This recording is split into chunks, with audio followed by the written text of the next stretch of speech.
So this here is a Rubik's Cube. It is one of the most commonly known, very difficult puzzles to solve.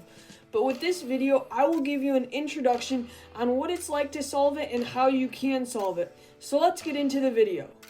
I really wish more people knew how easy it was to solve this puzzle, because for me, it took me about 3 days, but that was to find the right tutorial. And with this video, I can help you guys find the right tutorial in less than 5 minutes. So let's get into the video and I'll show you what methods you need to use and how you do it. So recently on my channel, I have made a playlist called 3x3 Progression. And that's the video you are watching right now. It's called Beginner Rubik's Cube Introduction. And that's the beginning of solving it. But these are all of the videos you need to watch when solving a 3x3 Rubik's Cube, and that is how you can progress and get better at it.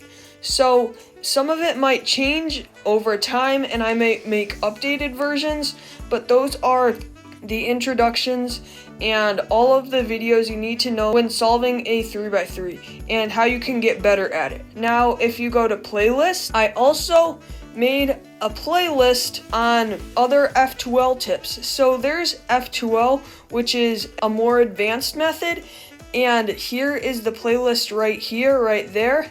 So if you want to do that, you can go to F2L tips. I also have WCA puzzle tutorials, which is all the N by N puzzles and all the WCA puzzles, and many other tutorials. But what I'd recommend is watching 3x3 Progression, so that's how you know how to get better at 3x3 and what steps to use. So if you're new to the channel, here we make cubing videos centered around solving a Rubik's Cube. And there is a whole YouTube community centered around solving a Rubik's Cube, so make sure to check all of our videos out and make sure to learn how to solve a Rubik's Cube.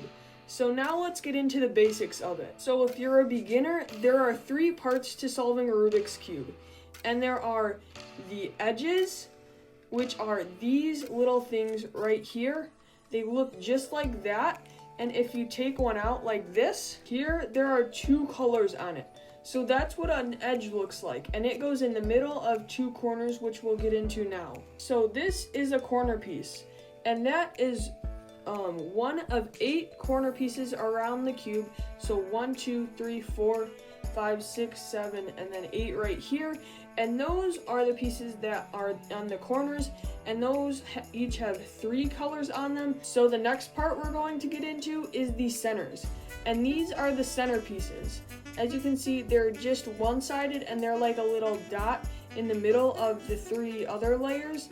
And here is the piece, and it's connected to the core, and the core is the inside of it. So the centers of the cube are these little dots, and first we need to go over the opposite colors.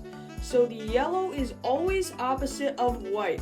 No matter what you do, you can't change the orientation of the centers, and they're always going to be opposite. If you move the corners, then they won't always be opposite, and the edges, but the centers will always be opposite of each other no matter what you do.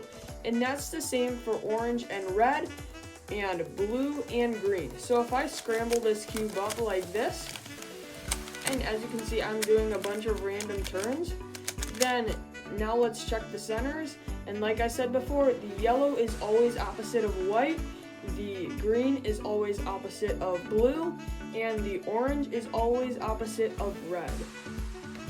Alright, so now that we have our cube solved again, let's go into other things that you need to know. If you want to look into becoming a great speed cuber or just learn more about cubing, then I would recommend learning cube notation, and I have a video on that.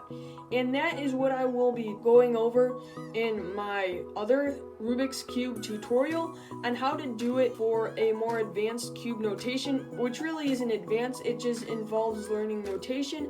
But if you're a beginner and you just want to solve it and that's all you want to do, then I would recommend learning the beginner method, which I will be making a tutorial on that. So stay tuned for that video, because for the other tutorial, I already have one on it, but I will be updating it soon, so you guys can check that out when I update it, or you can just watch the normal one that I have. So cube notation is basically how you rotate the layers. So there is notation for how you do algorithms, like that, and there is notation for how you rotate each individual layer, just like that. So make sure to check out that video on beginner cube notation, because that will teach you how each of the pieces move and how you rotate each layer. So now I'm going to show you all how advanced cubers solve it, and then I'll show you how beginners solve it. So the first step is solving the white cross, and advanced cubers solve it more or less the same way as beginners. There are just a few tricks that make it go a bit faster, but more or less advanced cubers solve it the same way as beginners. So you can solve a cube in 10 seconds using most of the same method as a beginner. So first you need to solve the cross like this, and that would be aligning each of the 4 edges on the white layer and then putting them in their correct places so they each match their center like that, and now it looks like a cross right there. Then what you need to do is F12, and you basically just put pairs in using the correct inserts, and then you put each of these individual pairs in to their F12 slot, and it is basically just first layer. And then what you do once you complete all of these first 2 layers together is you do an OLO, which is 57 cases where you make all of the top yellow. So you do it like this, and that's 1 case. And now you do PLO, and there are about 20 cases that you use right here to do PLO, and then the cube should be solved. Now I am going to compare how beginners solve it and what are the differences between the 2 methods. So first you need to solve a cross just like you do in the advanced method, how advanced cubers solve it. So it is basically the same exact thing, except first you need to put a flower on the top just like that, and that's 2 petals. Then you need to put all of the petals in on the top, and now as you can see it looks like a flower. And now what you need to do is you need to solve the cross and then put each of the pieces in, and now you have the cross solved. So it's basically the same exact thing, except intermediate cubers solve it different using a quicker method. Then what you need to do is you need to put each of the corners in to make the first layer. So I can put that one in, I can put that one in, I can put that one in, and then I can put that one in. So now my whole first layer is solved.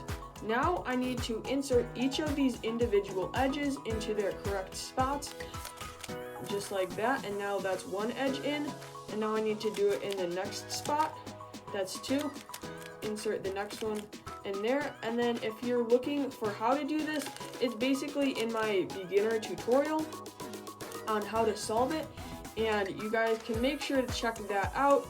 So this is basically how you do it. I'm not going to give you the algorithms or anything because this is just an overview. Then what you do is you solve the cross, which is right here, and you do that using 1 algorithm to do it, just like that.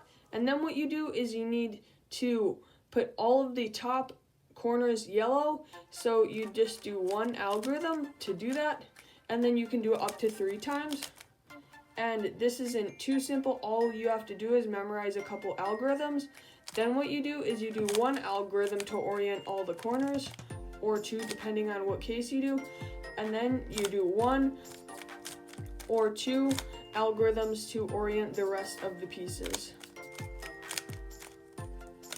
And then the cube should be solved, and that's the beginner overview on how you do it. So based on how I just did those 2 solves, they were basically mostly the same, because first you had to solve the cross, then the first 2 layers, and there's a shortcut using F12, but in the beginner method you solved each piece individually, and then you solved the last layer. So there are some tricks and shortcuts using the advanced method, but that is the basic beginner method, which makes it very easy to solve all of the cube, and it's more or less the same. So that's the method I would recommend using when solving the cube, so you can get the best results. And if you ever want to learn how to solve the advanced method, then you can do it easily because you already know a couple tricks on solving the first part of the cube. So for this video, I've been using this cube, which is called the Moyu RS3M 2020, and it is one of the best beginner speed cubes that you should use.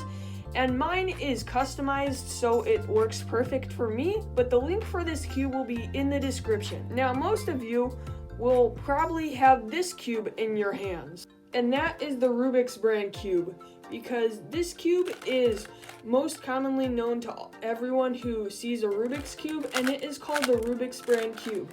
But you don't want to actually get this cube, and if you want to take your cubing to the next level, then I would recommend getting a speed cube like this, because it is much more quiet like that versus the RUBIK'S brand like that, and it is a lot quicker and you can get much better times. So I would recommend getting a speed cube just like this versus the RUBIK'S brand if you want to take your cubing to the next level. Hey guys, thank you for watching this video. I hope it helped you guys learn what it's like to solve a Rubik's Cube and how simple it really is, and this is basically just an introduction on how to solve it for you guys which are beginners. Please be sure to subscribe and make sure to hit the bell so you get notified when my cubing videos come out, and you guys can see the beginner tutorials for all of those, and you guys know how to solve the Rubik's Cube using the beginner method. Thanks for watching, and I hope you guys all have a great day.